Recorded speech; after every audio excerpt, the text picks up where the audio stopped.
What's up, Goals? I'm Molly Massey, And I'm Eric Evans. and we're here to deliver your weekly dose of EC News.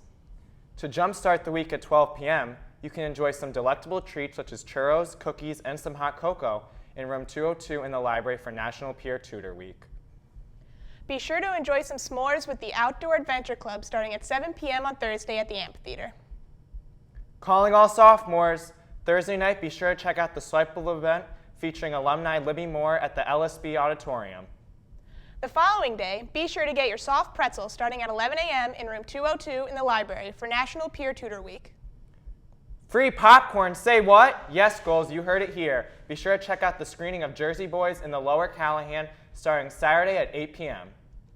On Sunday, starting at 10 a.m., you can volunteer with the MDSC Buddy Walk and Family Festival at the Lake Quannapowitt in Wakefield, Massachusetts. Monday the 13th, be sure to check out the Topsfield Fair or go to the library for the multi-day event celebrating 75 years of Endicott. Be sure to check out portraits of country music photographs all day Wednesday in the Center for the Arts. To close the week off, be sure to go to either the Global Village, Relay for Life meeting, or the Habitat for Humanity Club. Now over to Erica with the weather. Hello, Endicott. This is your weekend weather update. On Thursday, it'll have a high of 62 and be sunny, but with breezes up to 30 miles per hour, and it'll get down to 40 degrees at night. Friday will be mostly sunny with a high of 62 and a low of 45. Saturday drops down to have a high of 57 and a low of 39 with passing showers. Sunday wraps up the weekend with sun, but still chilly with a high of 59 and a low of 45. That's all I have for you guys. Thank you, and back to the desk. Now over to sports with Jocelyn Kane. Hello and welcome to this week's episode of ECTV Sports, where you can find all the recaps for Endicott sports. For ECTV, I'm Jocelyn Kane. The men's and women's cross-country team took on some tough competition for the second week in a row at the Keene State Invitational. The women took home a sixth place finish out of the 14 teams. Senior Erin Haynes led the way, clocking in a 19:37 on the 5K course. Just behind her was Kira Malone, Jocelyn Kane, Grace Brigham, Holly Regoli, Liz Vincent, and Olivia Kuhn. On the men's side, Zach Marshall led the way, bringing home his first CCC Runner of the Week. Just behind Marshall was Noah Mandello, James Dwyer, Alex Wallaka, and Kidder Spinelli. The running goals are off until the 17th when they travel to Boston to compete at the Saints Invitational. It's been a slow week for the women's field hockey team as they took on Nichols last Wednesday and Gordon last Saturday. They fell to the Scots 3-2 in double overtime. They play CCC opponent Roger Williams Saturday the 11th and Husson on Tuesday the 14th. The football team took on Maine Maritime this past Saturday. They were victorious 45-28. With the efforts in the game, Drew Fournette, senior quarterback from New Bedford, Mass., was named NEFC Offensive Player of the Week. The men will play Nichols this Saturday. The golf team took to the course on Sunday and Monday at the Southern Maine Invitational. Junior captain Austin Teal shot an even par to lead the 45-man field, leading the team to first. They traveled to the ECAC Division III tournament this weekend. The women's soccer team took on Gordon this past Saturday, beating the Fighting Scots 2-1, then fell to Tufts 1-0 on Tuesday. Despite the loss, senior keeper Katie Donnelly saved 10 goals before the one that got by. This Saturday, they will play Western New England, then on Tuesday, they will take on UMass Boston. The men's soccer team took on Gordon and Williams this week, losing to both teams despite overtime challenges. They play Westfield State the 8th and Western New England the 11th. The women's tennis team beat Salve Regina this past Friday, winning 9-0. They faced Curry and again coming victorious 9-0. They play Gordon for the CCC semifinals on Thursday the 9th. Senior Amy Hecox took home CCC Player of the Year, and head coach Jeremy Howard took home CCC Coach of the Year.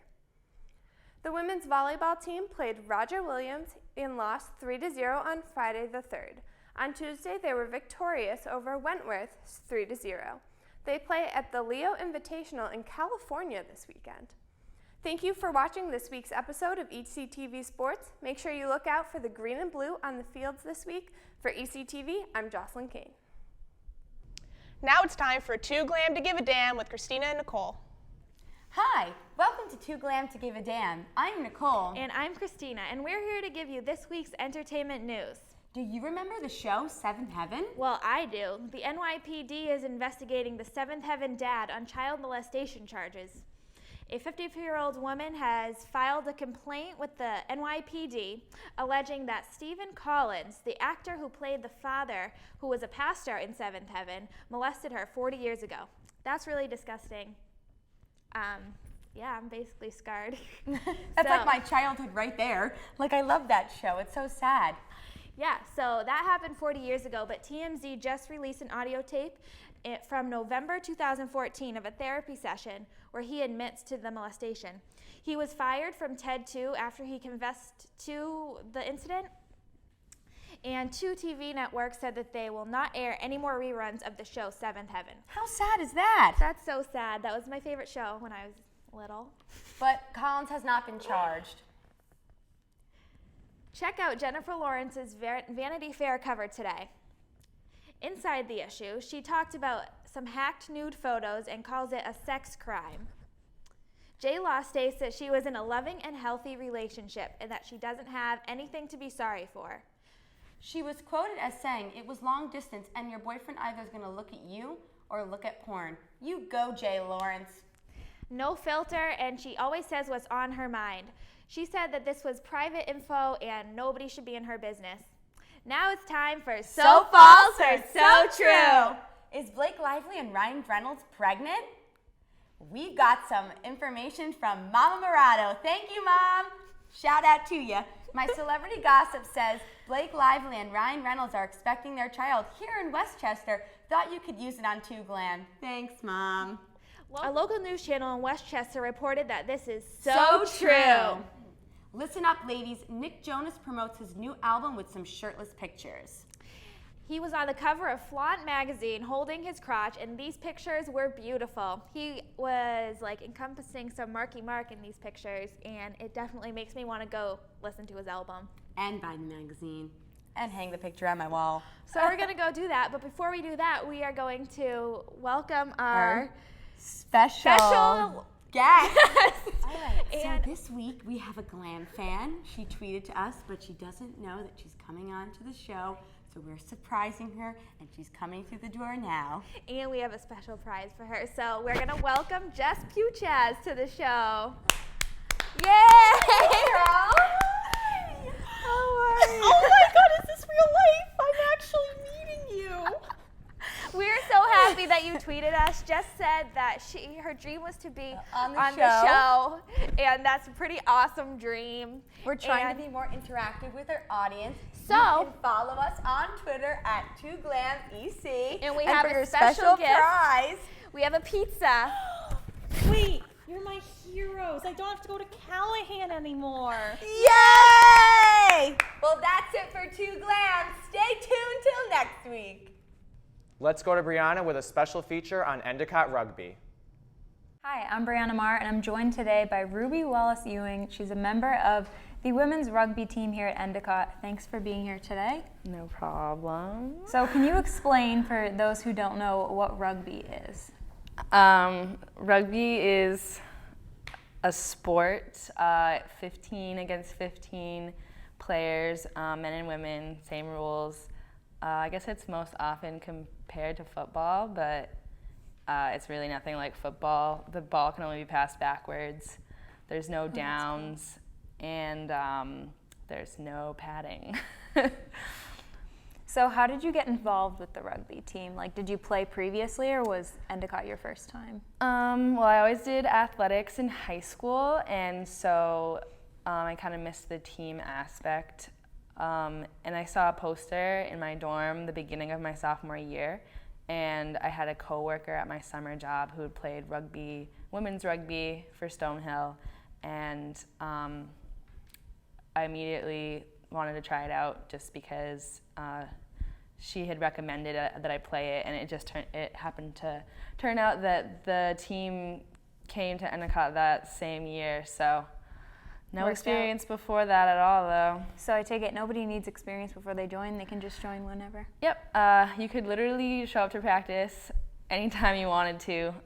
No experience necessary. I think one girl on our team had played before college, so practices are Tuesday and Thursday nights, so you can show up 8 o'clock at the stadium. So when and where is the next game so that people can come and cheer you guys on? Well, our next game is at Western Connecticut, so it's kind of a hike, so won't be expecting too many fans at that one. So that's this coming Saturday, but I think we might have one more home match. We're playing until November 1st, but all of our games are Saturdays. So if you see us playing, please stop by, support us. So where can students get more information about rugby?